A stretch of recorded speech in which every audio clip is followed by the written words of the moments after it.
글을 쓰는 것은 매우 고차원적인 뇌의 활동을 필요로 합니다. 자기 생활을 관찰하고 분석하고 감정을 객관화하는 일련의 활동들을 포함하고 있기 때문인데요.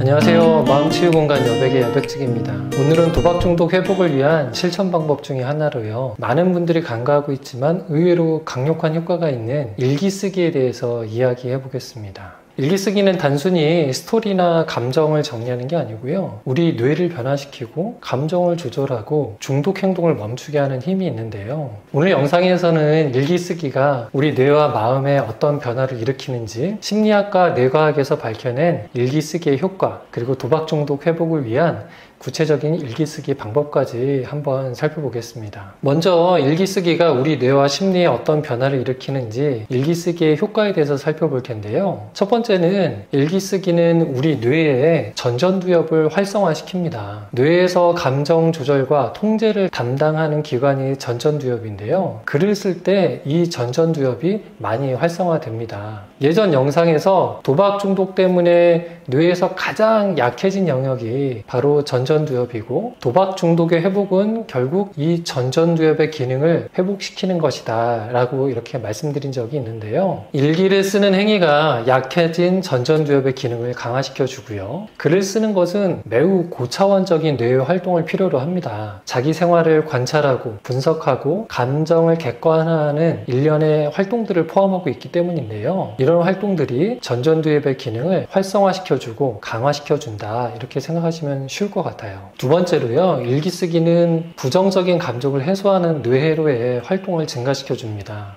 2011년도에 하버드 의대의 사라 라자르 박사는요, 일기는 마치 명상과 같은 효과가 있어서 일기를 쓰면서 감정 조절과 스트레스를 완화하는 뇌 부위의 활동이 증가한다고 주장했고요. 또 텍사스 대학의 심리학가 제임스 페네베이커 교수는 감정적 사건을 글로 표현하는 것만으로도 스트레스 호르몬이 감소하고 면역력이 높아진다는 연구 결과를 얻었는데요. 이를 감정 정화 효과라고 불렀습니다. 특히 4일 연속 하루 15분에서 20분 정도 감정을 솔직하게 글로 쓰는 것만으로도 불안과 우울감을 낮출 수 있고, 또 충동을 조절하는 데 큰 도움이 된다고 발표했습니다. 세 번째로요, 또 일기 쓰기는 자기인식을 높여주는데요. 일기를 반복해서 쓰다 보면 자기 자신의 행동을 구체적으로 탐구하게 됩니다. 특히 무의식적인 나의 행동, 그리고 그 행동의 원인이 된 요인들, 그 행동 전후에 있는 나의 감정의 미묘한 변화들, 그리고 후속적으로 따라온 행동들과 심리적 상태 등을 탐구하게 되는데요. 이런 뇌의 작업을 반복하다 보면 자기 자신에 대한 일종의 전문가가 될 수 있습니다. 보다 폭넓게, 그리고 보다 깊게 자기 자신을 알게 되고요. 이후에는 일상에서 행동을 할 때 평소 무의식적으로 하던 행동도 그 의미와 영향을 살펴보면서 행동하게 되는 장점이 있습니다. 그렇다면 중독에서 회복하기 위한 회복의 일기는 어떻게 쓰면 좋을까요? 하루에 10분에서 15분이면 충분하니까 너무 부담을 갖지 않는 게 중요하고요. 잔잔한 음악이 흐르는 카페나 편안한 집, 어디든 좋습니다. 잠시 조용히 자기 자신에게 집중할 수 있는 시간 15분만 확보하시면 좋을 것 같아요. 스마트폰 메모장도 좋고요. 다이어리 어플을 사용하는 것도 좋습니다. 손글씨 좋아하시는 분들은 예쁜 노트나 다이어리를 하나 장만하시는 것도 방법이겠고요. 그냥 자유롭게 글을 쓰는 것이 편하신 분들이 있거든요. 그런 분들은 자유롭게 일기를 써나가면 될 것 같아요. 하루의 일과 중에서 기억나는 사건이나 감정 등을 기록하시고 정리하시면 됩니다. 그런데 어떤 분들은 너무 자유롭게 쓰려고 하면 막막하게 느껴질 수도 있어요. 그런 분들을 위해서 일기 쓰는 몇 가지 포맷을 소개해 드리겠습니다. 첫 번째 포맷은 회복일기 포맷인데요. 여러 가지 질문에 답변하는 형태로 작성하는 겁니다.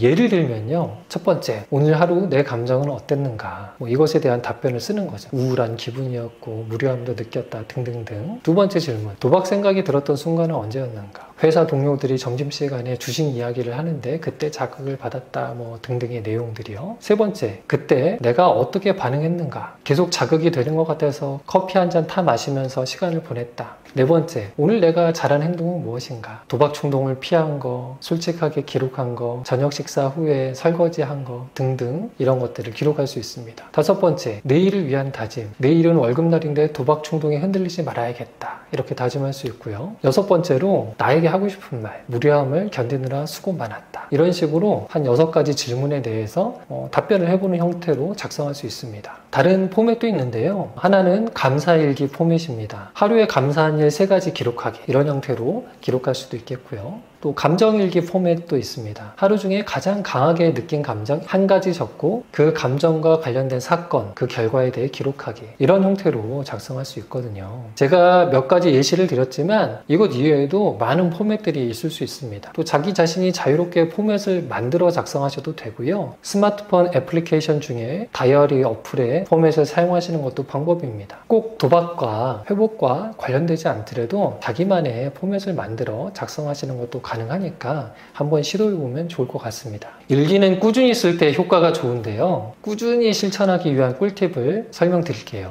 일단 첫 번째는 잘 쓰는 게 중요한 게 아니라 쓰는 것이 중요합니다. 문장을 너무 예쁘게 쓰고 싶은 욕구, 뭔가 논리적으로 글을 쓰고 싶은 욕구, 오타 없이 쓰고 싶은 욕구, 뭐 이런 것들이 있을 수 있는데 이런 잘하려는 마음이 강박처럼 작동하면 지나치게 에너지를 소모하게 되거든요. 그러면 우리 뇌는 다음에 다시 그 일기를 쓰려고 할 때 좀 마음의 부담감과 저항감을 느끼게 돼요. 그래서 너무 어렵게 시작하지 마시고 너무 잘 쓰려고 하지 마시고 그냥 쓴다는 것 자체에 의미를 두고 시작하시기 바랍니다. 두 번째는 쓰기 어렵거나 쓰기 싫은 날에는 단 한 줄만이라도 쓰자, 이겁니다. 쓸 내용이 없는 것 같은 날도 있고요. 마음이 이상해서 쓰고 싶지 않을 때도 있거든요. 그럴 때는 그냥 건너뛰는 것보다는 단 한 줄이라도 작성하는 것이 좋습니다. 오늘은 별일이 없었다. 오늘은 생각하는 것이 힘들어서 이렇게만 쓰고 싶다. 뭐 이 정도를 쓰는 것도 괜찮습니다. 매일 쓰는 활동을 반복적으로 해야 우리의 뇌가 일기 쓰기를 자연스러운 하나의 습관으로 인식을 하거든요. 그래서 이것을 인식시키는 것이 중요하다. 뇌가 이것을 저장하고 기억하는 것이 중요하다. 이것을 명심하시기 바라시고요. 세 번째로는요, 리뷰하는 시간을 가지시면 좋습니다. 일주일에 한 번 정도는요, 썼던 일기를 쭉 읽어보면서 이러이런 내용들이 있었네 살펴보시는 거예요. 그리고 그 중에서 반복되는 패턴이 있을 수 있거든요. 그런 것들을 발견하게 되면 자기 자신을 좀 더 이해하게 되고 향후에 행동의 변화를 주는데도 도움을 많이 받을 수 있습니다. 오늘은 도박 중독 회복을 위한 일기 쓰기의 효과에 대해서 살펴봤는데요. 도박 중독 회복을 위해서 혼자 할 수 있는 것들을 제가 몇 가지씩 제시하고 있습니다. 모두에게 적합하지 않을 수 있거든요. 제시되는 여러 가지 방법들을 보시면서 자기에게 잘 맞는 방법을 선택하셔서 일상에 적용해 보시는 것을 추천드려요. 그런데 아무것도 선택하지 않고 아무 시도를 하지 않은 채 그저 인내심과 의지만으로 도박을 중단하겠다고 하시는 것보다는 일상을 보다 건강하고 풍요롭게 살기 위해서 무엇이라도 시도해 보는 것이 훨씬 도움이 된다는 점, 이 점을 기억해 주시기 바랍니다.